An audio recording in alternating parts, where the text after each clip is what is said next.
जब 1939 में आपने सरकारें छोड़ी, सेकेंड वर्ल्ड वॉर में जब भारत को घसीट लिया ब्रिटेन ने, तो कांग्रेस को अपनी सरकारों से इस्तीफे नहीं देने चाहिए थे। 39 में इस्तीफे दे दिए कांग्रेस ने, जिसकी वजह से वो स्पेस खाली हो गए जहां पे असम जैसे राज्यों में मुस्लिम लीग ने कब्जा कर लिया, मुस्लिम लीग की सरकार बन गई।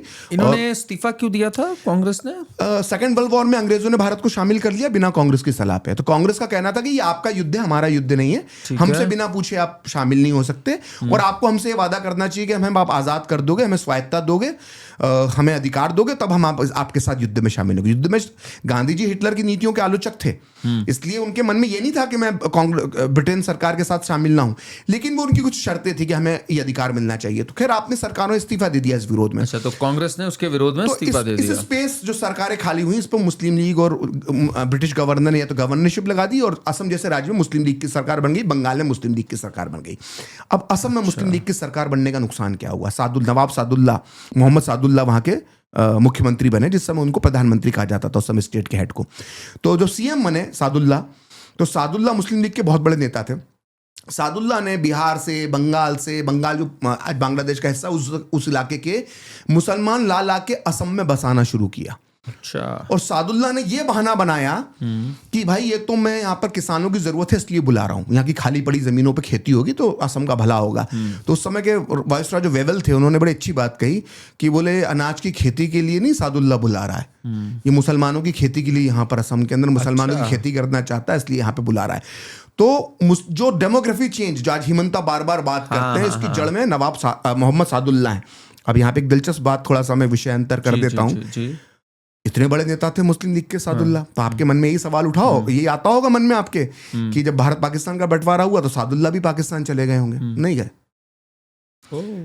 सादुल्ला साहब जो है वो बंटवारे के बाद भी भारत में रहे। और आपको जानकर आश्चर्य होगा, जो संविधान, भारत की जो संविधान बनाने की जो ड्राफ्टिंग कमेटी बनी थी 5 लोगों की, जिसके अध्यक्ष बाबा साहब अम्बेडकर थे, उसमें से एक मेंबर मोहम्मद सादुल्ला भी थे। तो क्या बोला जाए, अपनी बर्बादी की कहानी हम लोगों ने खुद ही लिखी है। मोहम्मद सादुल्ला के जो एक बहुत बड़े नेता थे, वो मोहम्मद सादुल्ला के जो चेले चपाटे थे बाद में कांग्रेस में शामिल हो गए।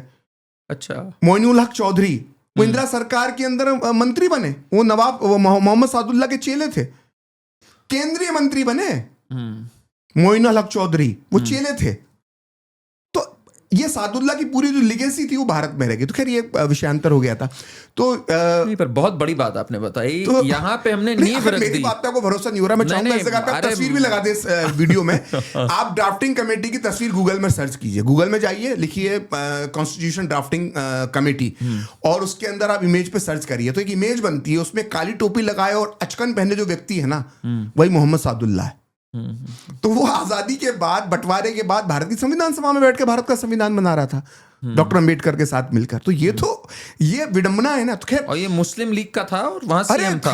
अरे जिन्ना का खासम खास, इसको नॉर्थ ईस्ट का जिन्ना कहा जाता था। इसका विजन क्या था कि यहाँ पर एक और है ना, ये तो लड़के लेंगे पाकिस्तान और हंस के लेंगे, वो वाला फॉर्मूला था। ये सबने बनाया, ऐसे एक थे क्या, वो हमारे मेरठ के रहने वाले थे नवाब मोहम्मद इस्माइल खान, वो जो जिन्ना टोपी और अचकन पहनते थे ना, वो पहली बार नवाब इस्माइल खान ने जिन्ना को पहनाई। जिन्ना तो सूट टाई पहनते थे, तो नवाब इस्माइल खान ने समझाया, वो मुस्लिम लीग के नंबर 3 नेता थे, मोहम्मद अली जिन्ना, लियाकत अली खान और तीसरे नवाब इस्माइल खान, मेरठ के रहने वाले थे। तो उन्होंने जिन्ना को समझाया कि यार कायदे आजम आप ये सब जो पहनते हो ना सूट टाई, इससे कनेक्ट नहीं होता मुस्लिम। तो आप है ना, जो मैं जो टोपी पहनता हूँ, एक टोपी पहनते थे फर वाली और अचकन पहनते थे, बोले ये पहना करो। तो बोले कहाँ? तो बोले ये मैं आपको दिलवा दूंगा। तो उन्होंने अपनी दर्जी से जो है ये सारी व्यवस्था करवाई। टोपी उन्होंने उन्हीं को नहीं पहनाई, हम लोग को भी टोपी, यही बोलने वाला था। तो उन्होंने साथ में भारत को भी टोपी पहना दी। जब वो भारत का बंटवारा हो गया और एक रिपोर्टर ने उनसे पूछा कि नवाब साहब, अब आप पाकिस्तान कब जा रहे हैं, पाकिस्तान के लिए जियारत कब करेंगे आप? अच्छा। बोला अरे पाकिस्तान क्यों जाऊंगा, मैं अपने बिरादरान को छोड़कर कहाँ जाऊंगा, मेरा मुल्क तो यही है। मतलब भारत में मेरठ में बैठ के पाकिस्तान बना दिया और खुद मेरठ में रह गए। तब भी सोचिए दरिया दिली हमारे चाचा नेहरू की क्या हुआ होगा नवाब इस्माइल खान के साथ। नवाब इस्माइल खान भारत की आजादी के 4 महीने बाद अलीगढ़ मुस्लिम विश्वविद्यालय, अलीगढ़ मुस्लिम यूनिवर्सिटी के वाइस चांसलर बना दिए गए। मुझे विश्वास नहीं हो रहा। अरे आप निजामुद्दीन जाइए, दिल्ली में ओखला में हम लोग बैठे हुए हैं, ओखला से ज्यादा दूर नहीं है मेरे हिसाब से, निजामुद्दीन 5-10 किलोमीटर होगा, कब्र है वहां पर। नवाब इस्माइल खान की कब्र है भाई साहब।